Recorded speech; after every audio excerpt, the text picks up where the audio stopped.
시청자 여러분 안녕하십니까? 헬로티비 뉴스입니다. 밤사이 인천도 많은 비가 내렸습니다. 도로와 주택 등이 침수됐고 일부 지역은 통제되기도 했는데요. 자세한 내용 송효창 기자가 취재했습니다. 지난 19일 밤부터 쏟아진 비는 다음 날 오전까지 이어졌습니다. 20일 오전 7시 30분 기준 인천의 누적 강수량은 서구 금곡동이 139mm로 가장 많았고 동구 송림동 90mm, 미추홀구 숭이동 85.9mm의 비가 내렸습니다. 이로 인해 인천에서는 40건의 피해가 발생했습니다. 도로 침수가 20건으로 가장 많았고 주택 침수 12건, 나무 전도 5건 등입니다. 맨홀 뚜껑이 유실되거나 공장 침수, 토사 유출 사례도 있었습니다. 저는 지금 인천의 대표적 침수 지역 중 한 곳인 계양구 작전동 토끼굴 앞에 나와 있습니다. 지금 이렇게 뒤에 보시는 것처럼 통제가 되어 있는데요. 지난 밤사이 내린 비로 인해 이곳을 비롯해 서구에 위치한 공항고속도로 옆길 역시 통제돼 있습니다. 또 계양구 계산천과 연수구 승기천 등 하천 12곳의 진입이 금지됐습니다. 21일까지 천둥과 번개를 동반한 강한 비가 내릴 것으로 예상되고 있는 만큼 지자체들도 비상대책 근무에 들어가 지속해서 기상과 피해 상황 등을 모니터링하고 있습니다. 또 현장 점검 등을 통해 비 피해를 대비하고 있습니다.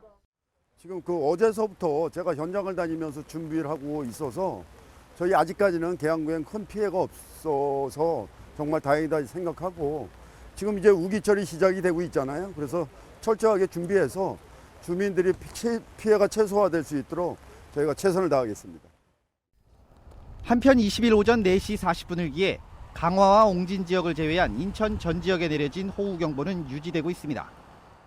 특히 밤사이 최대 120mm의 많은 비가 예보되고 있는 만큼 철저한 대비가 필요해 보입니다. 헬로티비 뉴스 송희차입니다. 부천시가 최근 전체 직원 3분의 1을 투입해 지역 내 빗물바지를 집중적으로 점검했습니다. 이번 점검은 국지성 집중호우 피해에 대응하기 위한 것으로 침수 위험도를 기준으로 상습 침수 구간, 지하 밀집 지역, 준설이 이뤄지지 않은 일반 구간 등으로 우선순위를 구분해 살폈습니다. 부천시는 오는 27일까지 빗물바지 준설과 이물질 제거, 배수 상태 점검 등을 마칠 계획입니다. 김포시의회가 19일간의 정례회 일정을 모두 마무리했습니다. 이번 정례회는 행정사무감사와 24년도 결산심사 등 숨가쁜 일정을 소화했는데요. 특히 그동안 진통을 겪던 추경도 19일 여야 합의로 처리했습니다. 자세한 내용 배경선 기자가 전해드립니다. 김포시의회는 지난 19일 열린 본회의에서 15건의 조례안과 추가 경정 예산안을 처리했습니다. 특히 올해 들어 세 차례나 부결됐던 추경안을 여야 합의로 통과시켰습니다. 이의가 없으므로 가결되었음을 선포합니다. 김포시의회는 유도 매입과 홍보 예산을 놓고 여야가 첨예하게 대립해왔습니다. 하지만 19일 오전 민주당에서 사퇴를 요구해왔던 김포시 홍보기획관이 사직서를 제출했다는 소식이 전해지면서 추경안 처리가 급물살을 탔습니다. 오전에 정회됐던 본회의가 오후 2시에 속개돼 추경안을 처리한 겁니다. 민주당은 홍보기획관 사퇴로 홍보예산 반영에 합의하고 국민의힘은 유도 매입 예산 삭감에 동의한 겁니다. 한편 20일 열린 시정질문에서 유메희 의원은 지하철 5호선 연장이 지연되는 것에 대한 김포시의 전략적 실패를 따졌습니다. 인천시 패신과 건폐장 자진 수용으로 인한 전략 실패다. 오늘날 우리의 현실은 아직도 아무것도 확정된 것이 없다. 노선도 건폐장도 예비 타당성 결과도 그 어떤 것도 정확한 것 없이 불확실성만 남았다. MOU 이후 31개월 동안 이것이 지금의 김포시의 현실이다. 김병수 시장은 서울 광서구와 금폐장 이전을 위한 협약을 이끌어냈고 5호선 성공을 위해 사업성을 높이는 노력을 했다고 항변했습니다. 일단 금폐장 이전을 합의를 해주고 물불을 트고 그다음에 컴팩트 시티 신도시 조성을 국토부로 하여금 개발 발표시키고 그 이후에 주변에 있는 개발 사업을 속도를 가속화시키고 그런 작업들을 해왔습니다. 그 성과, 그 낸 것만 해도 성과라고 생각하고요. 한편 이번 정례회에서도 교통 문제나 개발 사업 같은 시민들의 주요 관심 사항은 자료가 공개되지 않아 한계가 있었다는 평가입니다. 헬로티비 뉴스 백영성입니다. 한국 GM노조가 임금 협상 난항 때문에 진행한 쟁의 행위 찬반 투표에서 노조원 88.2%의 찬성이 나왔다고 밝혔습니다. 한국 GM노사는 지난달 29일부터 19일까지 7차례 임금 협상 교섭에도 이견을 좁히지 못했는데요. 사측이 임단협 직전 전국 GM 직영 서비스 센터와 부평공장 유휴부지 매각을 추진하겠다고 발표하면서 갈등이 더욱 고조된 상황입니다.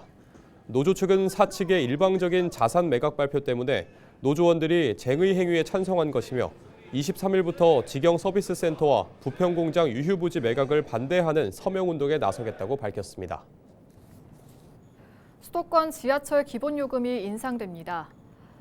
인천시는 오는 28일 첫 차부터 수도권 지하철 기본요금을 1,550원으로 인상한다고 밝혔습니다. 수도권 지하철 기본요금은 기존 1,400원에서 150원 인상된 1,550원입니다. 청소년은 800원에서 900원으로, 어린이는 500원에서 550원으로 각각 오릅니다. 이번 인상은 지속적인 운송 적자에 따른 겁니다. 2023년 기준 수도권 전철은 연간 1조 2,513억 원 규모의 적자를 보였습니다. 인천도시철도 역시 2021년부터 2023년까지 연평균 1,723억 원의 적자를 기록했습니다. 이에 수도권 지하철은 적자 개선 등을 위해 지난 2023년 10월에도 지하철 기본요금을 1,250원에서 1,400원으로 인상한 바 있습니다.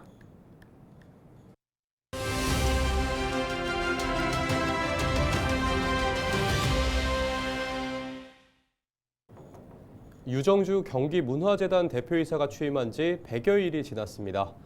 유 대표는 도민들의 문화 향유 확대와 예술 생태계 활성화를 위한 다양한 구상을 밝혔는데요. 애니메이션 제작사 운영 경험을 바탕으로 예술인을 위한 새로운 지원 방안도 제시했습니다. 이정아 기자가 유정주 대표를 만나 자세한 이야기 들어봤습니다.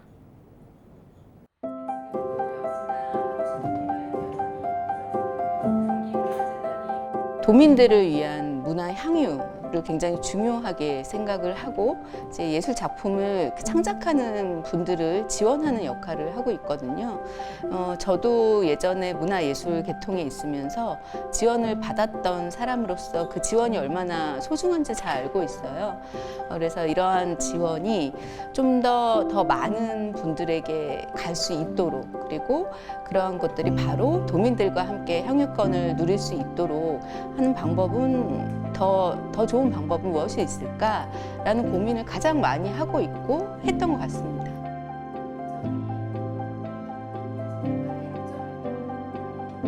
동두천에서 하는 사업이에요. 예술 난장 사업이라고 불립니다.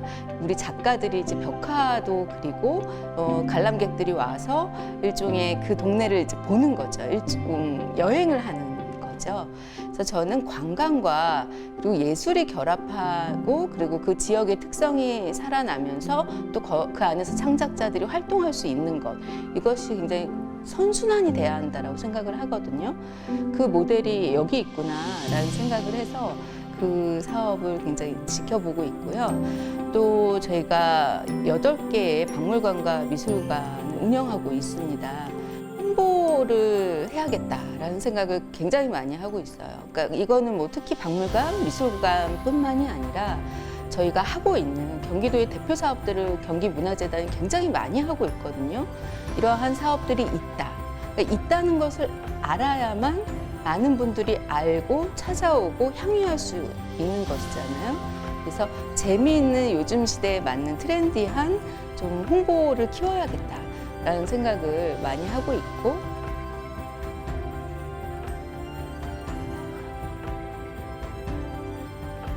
지금의 예술가들이 주목하는 것이 AI와 로봇과 자신의 작품이 결합하는 그런 지점이 있는 거는 저는 분명하다고 생각을 합니다. 내년에 저희가 기획하고 있는 전시에도 작가와 그리고 작가의 창작과 그 작가가 하고자 하는 것에 플러스 지금의 신기술이 함께 도입하는 그러한 것들을 기획은 하고 있습니다.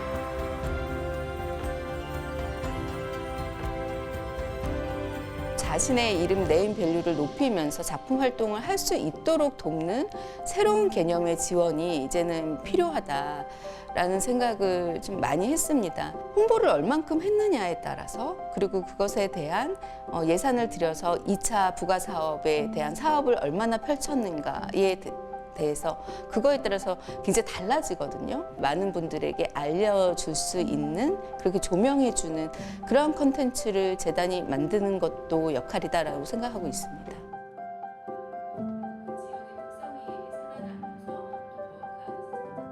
경기문화재단이 광역문화재단으로서, 경기도는 기초문화재단들이 굉장히 많지 않습니까? 함께 할 수밖에 없어요. 그 지역의 가장 도민들 또 대중들이 좋아하는 페스티벌이 결국 경기도를 대표하는 페스티벌이나 또 그런 콘텐츠가 될 수 있는 것이거든요. 경기도를 위해서, 경기도민을 위해서, 좀 더 넓게는 대한민국을 위해서 함께 협력해서 힘을 합쳐서 키워내야 한다고 저는 그렇게 생각합니다.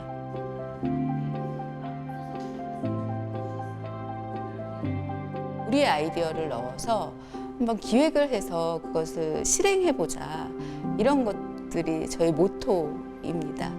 그리고 조직 안에는 충분히 그럴 수 있는 인력이 있다라고 생각을 하고요. 또 그걸 펼치기 위해서는 아이디어를 언제든 이야기할 수 있는 문화가 필요하다고 생각을 하고요.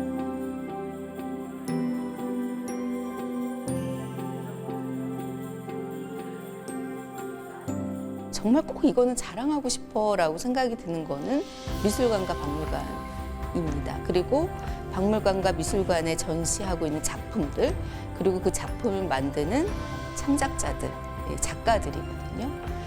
이것을 좀 투어처럼, 경기도를 GGC라고 불러요. 그러니까 GGC, 경기할 때 GG 하고 C는 뭐 정주시 할 때 C. 근데 뭐 그걸 그렇게 부르면서 GGC의 31일간의 여정, 31개 시군이잖아요. 그리고 31일은 또 한 달이기도 하잖아요. 그래서 좀 의미를 담아서 사람들이 더 많이 알고 찾아올 수 있게끔 재미있고 흥미로운 문화 하나를 더 만드는 것이 제 목표입니다.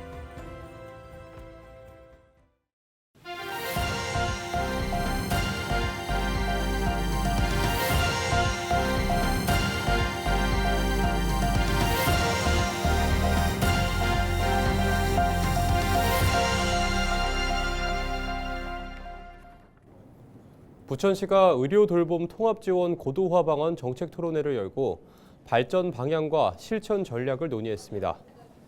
이번 토론회에서는 부천시의 시범 사업 성과와 복지 보건 중심의 협력 체계 구축, 퇴원 환자의 복귀를 위한 의원 협력 체계 강화, 민관 협업 기반의 지역 사회 연계 체계 확립 등을 논의했습니다.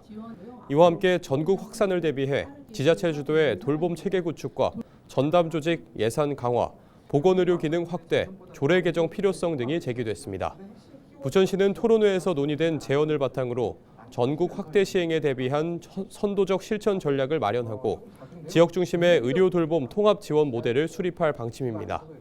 부천시는 지난 2019년부터 보건복지부 공모를 통한 의료 돌봄 통합 지원 시범 사업을 추진하고 있습니다.